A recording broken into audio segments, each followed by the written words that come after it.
تازہ ترین ویڈیوز کے لیے چینل کو سبسکرائب کر کے بیل آئیکن اور آل نوٹیفیکیشن پر کلک کریں تاکہ آپ کو ملے ہر اپڈیٹ سب سے پہلے۔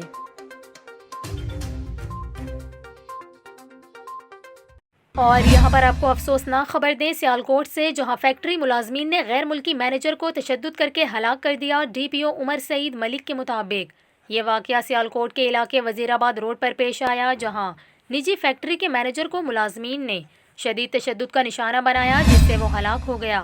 پولیس کا اس حوالے سے یہ کہنا ہے کہ ملازمین نے وزیرآباد روڈ پر واقع فیکٹری میں توڑ پھوڑ بھی کی اور سڑک پر ٹریفک بلاک کر دی۔ واقعے کی اطلاع ملنے پر پولیس کی بھاری نفری موقع پر پہنچ گئی اور صورتحال پر قابو پانے کی کوشش کی۔ پولیس کے مطابق مشتعل افراد سے مذاکرات کامیاب ہونے کے بعد مظاہرین نے وزیرآباد روڈ پر ٹریفک بحال کر دی۔ ڈی پی او کا بتانا ہے کہ غیر ملکی مینیجر کی ہلاکت کے واقعے کی تحقیقات کی جا رہی ہیں۔